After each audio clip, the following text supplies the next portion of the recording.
my name's Niles, and this is my Iname Death Aspect EDH deck.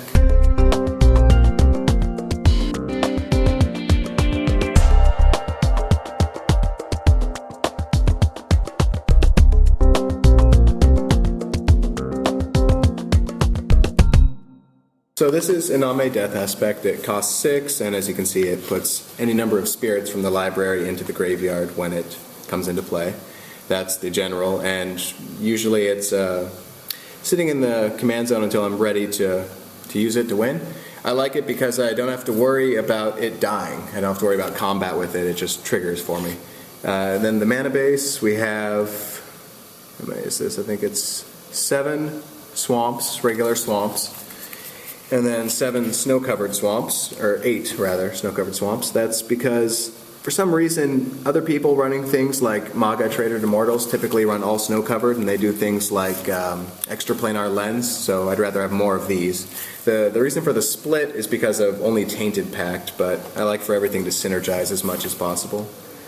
Then we have 4 fetch lands. These are not really necessary, but they synergize well with the Crucible of Worlds. So if I can keep fetching, that's a guaranteed land drop every turn. City of Traitors makes 2 extra mana for me. That's it's not generally wise to have cards that don't persist, but in this case I just need the mana quickly and one shot. Crystal Vein for the same reason, I can sack it for 2 mana. Peat Bog comes into play tapped, which I don't really like, but it does give me 2 mana twice. Ancient Tomb makes 2 mana for 2 pain, which is nothing when you have 40 life. Lake of the Dead, sack a swamp, add quadruple black to your mana pool. Really good with Crucible, good enough for quick mana. And then we have Crypt of Agadeem, which synergizes really well with the general. I get a black for every creature in my graveyard, or a black creature in the graveyard. Then we have the lands that are designed to hate on other people's non-basics, Maze of Ith, all that. Wasteland, Strip Mine, and Dust Bowl's nice because it's repeatable. Then we have the lands that help keep me alive, being Maze of Ith and Mystifying Maze.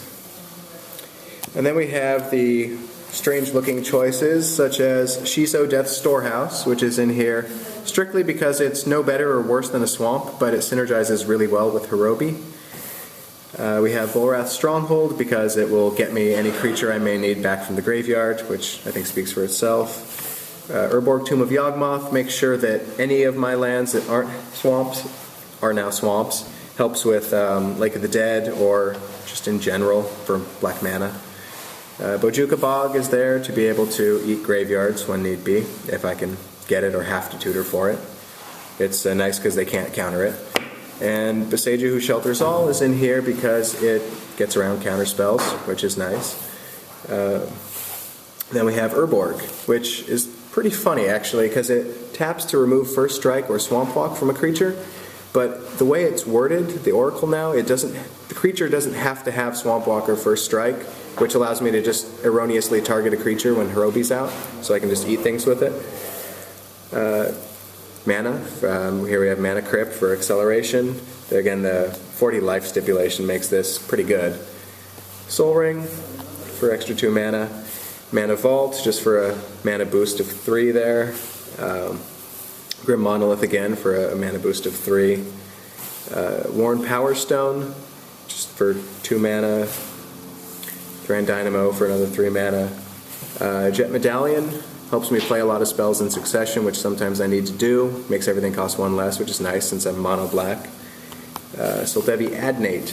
Seems like a strange choice, but you can play it early, and the same turn that you bring out Iname, you can always sack her for one of your mass revival spells, because then she's good for 6 mana, and she'll be in the yard ready to come back to life when that resolves, so it's helpful.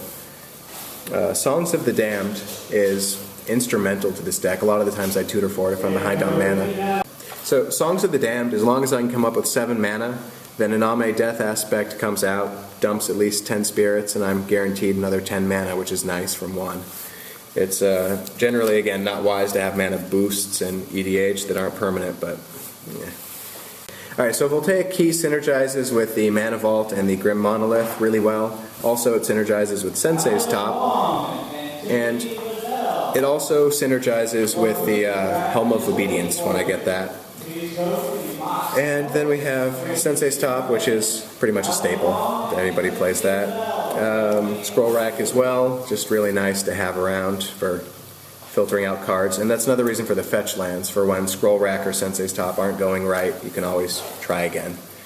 Phyrexian Arena is nice because it lives through creature kill, it gets me extra cards, and not a ton of people play Enchantment Hate in the format, so that's nice. Necropotence is, again, really good with 40 life. It's not that synergistic in that you have to discard, or your discard it gets removed from the game, but just don't discard anything pertinent. You should be fine. Depending on the situation, there are always going to be better or worse cards, so it's always worthwhile. Syphon Mind is great in multiplayer. You pay 4, you get at least 3 cards off of it, and everybody else discards 1. Promise of Power, 5 mana, 5 life, 5 cards. Occasionally, if I have an obscene amount of mana, I will entwine it, but it's always for the 5 cards. And then we have, after the card draw, the tutors. We have Vampiric Tutor, which is nice because it's anything, instant speed, put it on top. Imperial Seal, the much slower brother of Vampiric that costs a little bit more, but same thing. Then we have Demonic Tutor, which is great, any card. Tainted Pact is the big reason for the split in the swamps. I flip the top card of my library. If I like it, I get to take it into hand. If not, I can flip the next one and choose whether I like that one or not. If such a time arises that I accidentally flip 2 with the exact same name, then they all get exiled and I don't get any of the cards. So that's why the swamps are varied. Diabolic Intent isn't the best in a deck with only 13 creatures, but I can always sacrifice my general herself to find more stuff to keep me going. So there's always going to be a target being Iname, and it's again just sack a creature, find any card. Beseech the Queen, probably my worst tutor, but it still helps. It's essentially triple black to find anything equal to or less than CMC of the lands you control, which is okay. Grim Tutor's nice with 40 life. 3 is really negligible. Just take it right into hand. Cruel Tutor is way slower than Vampiric, but it's essentially the same thing. It's just more tutors. A lot of this deck is about assembling the different combo pieces and then killing people.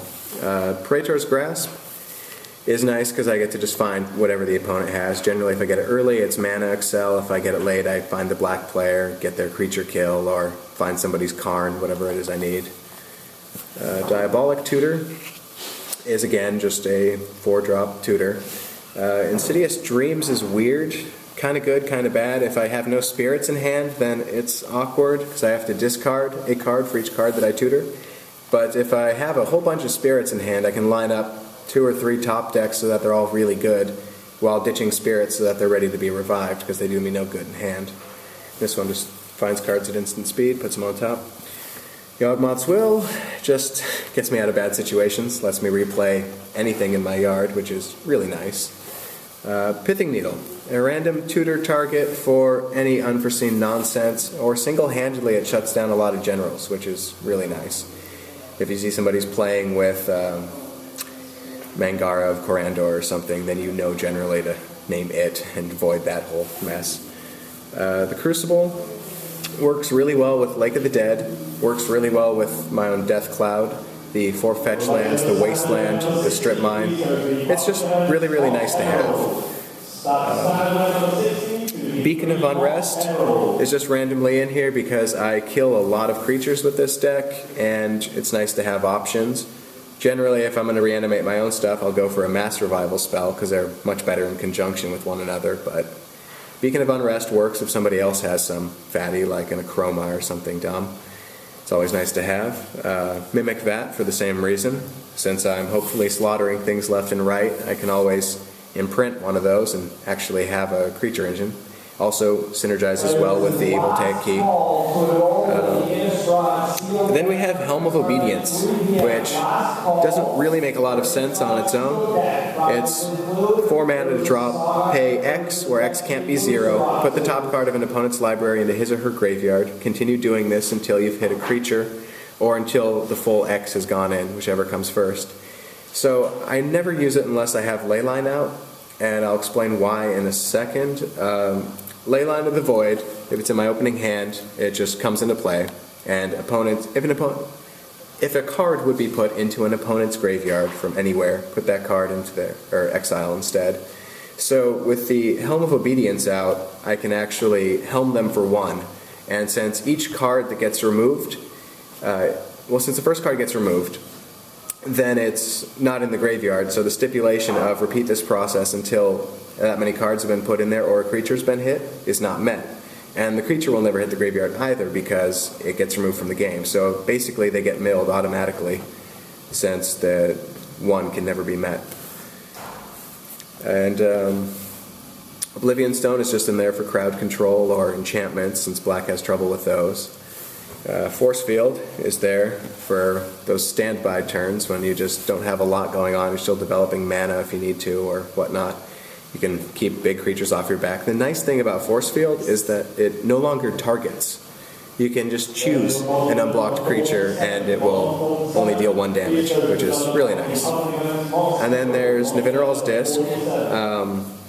And this is good and bad in that it can't kill planeswalkers since its wording is so antiquated it doesn't even consider them. But it can keep your planeswalkers alive. What it is it's 4 to drop, comes into play tapped, 1 tap, destroy all creatures, enchantments, and artifacts. So, yeah, it's handy to get out of pinches, especially against enchantments again. Barter in Blood is like a mini Damnation. It's nice. It generally gets there against big creatures, especially after a reset. Allow them to just rebuild a little bit and play this. It's pretty bad. Damnation is quite nice against everything that's not indestructible. Against indestructible stuff, Barter in Blood or Force Field will help you.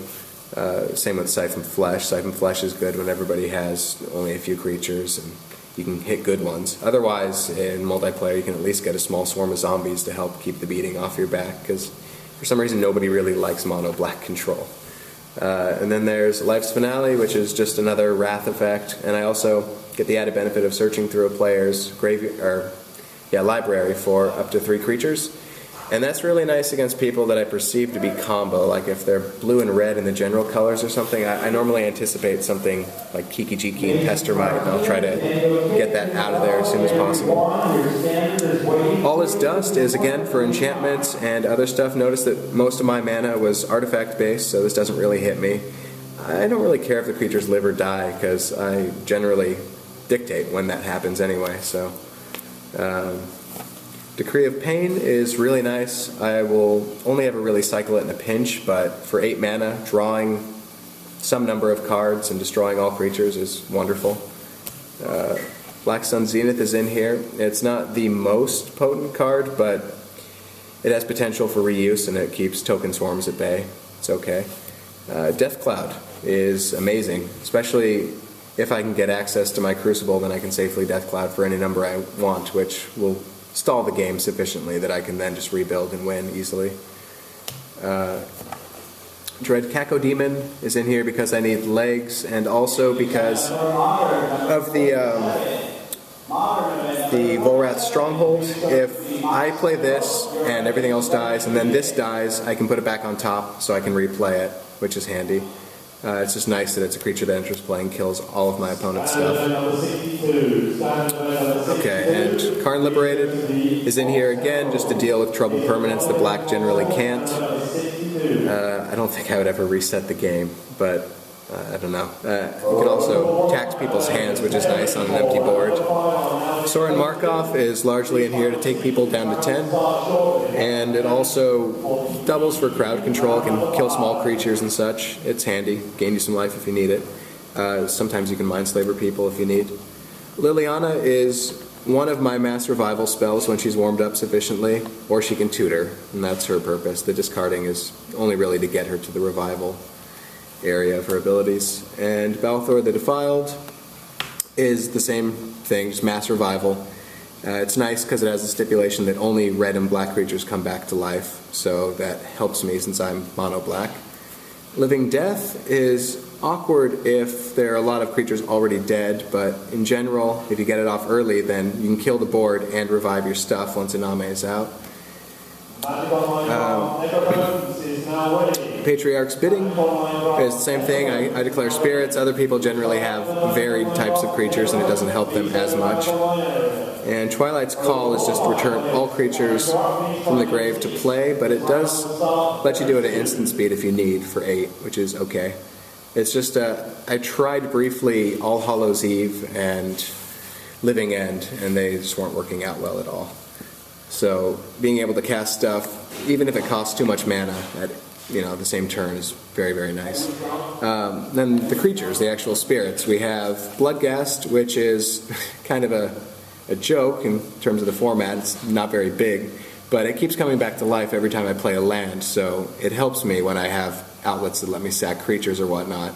Bloodghast is there for me, as in the Infernal Tutor, or I say Infernal, the tutor that makes you sack a creature, or some of the other things. Xenic Poltergeist also isn't really a big beater, but it will allow you to animate artifacts so that you can kill them. It's kind of a awkward little Karn effect that you can find with Iname and then reanimate, so that helps. Krovikan Horror, you can pay 1 mana and sacrifice a creature to have it deal 1 damage to target creature or player, which is nice. With Iname out, this helps you to just pinpoint kill things. Otherwise, you can actually go to the dome if you need to finish somebody off if it's at low life. It also has a stipulation that if it has a creature card directly above it and you take it back to hand, that's sometimes relevant if you need a blocker or whatever. You can kind of plan on this and Bloodghast being around so that you can, I mean Bloodghast can't block, but just keep getting creatures back if you need them. Hirobi Death's Wail synergizes with a lot of the things in the deck. It's just very, very good, and Iname can always find it, and I can reasonably be assured that I'll be able to reanimate it. I have 11 tutors and a bunch of mass revival spells. But this is just really, really nice, especially with things like Maze of Ith, Mystifying Maze, any of the lands. It's also a couple of the creatures I'll explain more in a second. There was Krovikan. Graveborn Muse is one of the few spirits that's good standalone. It nets me extra cards, but it also is a spirit, so it's nice to put out and then be able to get extra cards once you have a good board position. Keep it going. He Who Hungers is another one of those sack outlets that Bloodghast helps with. When you get it out, you can choose somebody you think might have an answer to a board full of creatures and at least look at their hand by sacking something like Bloodghast and making sure that they don't. If they do, you can make them discard that particular card, which is nice. Kagemaru First to Suffer is there for board control, but it's also equisized to the cards in your hand, which is nice because it generally is a 4 or 5, and that helps just for the legs. Midnight Banshee is there just to help control other people's creatures as well. Every upkeep, the non-black creatures get a -1/-1 counter, which is pretty bad for other people. And Kiro Pitlord is probably, that and Hirobi are the MVP of the revival package. Collectively, I can just pay 1 life to pinpoint kill any creature with Hirobi out. And I do have to pay an upkeep on it, but it's still pretty good, especially with 40 life. And then there's Spirit of the Night. You'll notice I added Oracle Errata to the cards that have been changed. It's used to just be Summon Legend, now it's a legendary creature Demon Spirit. It's just in there because it's a good creature. When I do the revival, it's always the first to start swinging, and it helps getting the rush on people. Thanks for watching CMDR Decks. Please subscribe and favorite.